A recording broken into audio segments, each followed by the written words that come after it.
pastimes were reading the papers and playing whist. He often won at this game, which, as a silent one, harmonized with his nature. But his winnings never went into his purse, being reserved as a fund for his charities. Mr. Fogg played, not to win, but for the sake of playing. The game was, in his eyes, a contest, a struggle with a difficulty, yet a motionless, unwearying struggle, congenial to his tastes. Phileas Fogg was not known to have either wife or children, which may happen to the most honest people, either relatives or near friends, which is certainly more unusual.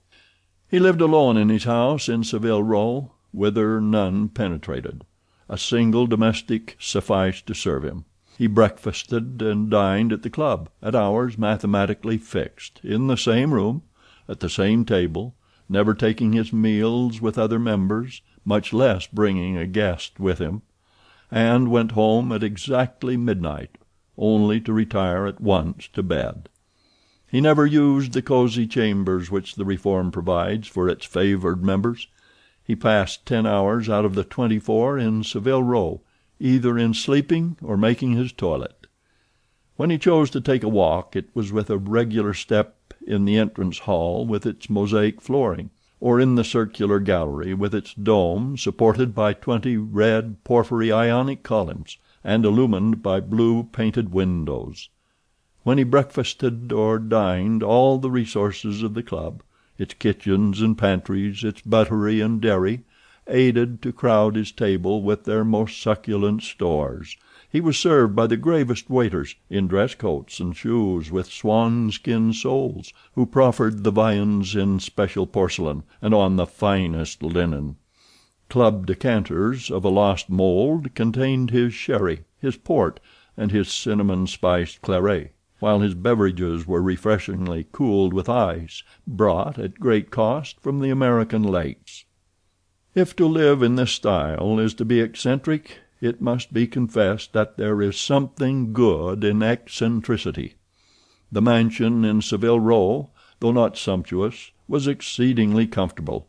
The habits of its occupant were such as to demand but little from the sole domestic, but Phileas Fogg required him to be almost superhumanly prompt and regular.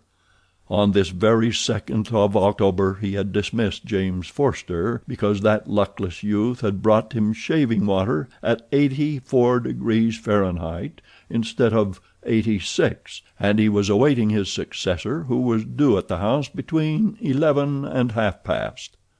Phileas Fogg was seated squarely in his armchair, his feet close together like those of a grenadier on parade, his hands resting on his knees, his body straight, his head erect. He was steadily watching a complicated clock which indicated the hours, the minutes, the seconds, the days, the months, and the years. At exactly 11:30, Mr. Fogg would, according to his daily habit, quit Savile Row and repair to the Reform. A rap at this moment sounded on the door of the cosy apartment where Phileas Fogg was seated, and James Forster, the dismissed servant, appeared. "The new servant," said he. A young man of 30 advanced and bowed. "You are a Frenchman, I believe?" asked Phileas Fogg. "And your name is John?" "Jean, if monsieur pleases," replied the newcomer. "Jean Passepartout, a surname which has clung to me because I have a natural aptness for going out of one business into another. I believe I'm honest, monsieur, but to be outspoken I've had several trades. I've been an itinerant singer, a circus rider, when I used to vault like Leotard, and dance on a rope like Blondin. Then I got to be a professor of gymnastics so as to make better use of my talents, and then I was a sergeant fireman at Paris, and assisted at many a big fire. But I quitted France 5 years ago, and wishing to taste the sweets of domestic life, took service as a valet here in England. Finding myself out of place, and hearing that Monsieur Phileas Fogg was the most exact and settled gentleman in the United Kingdom, I have come to Monsieur in the hope of living with him a tranquil life, and forgetting even the name of Passepartout." "Passepartout suits me," responded Mr. Fogg. "You are well recommended to me. I hear a good report of you. You know my conditions?"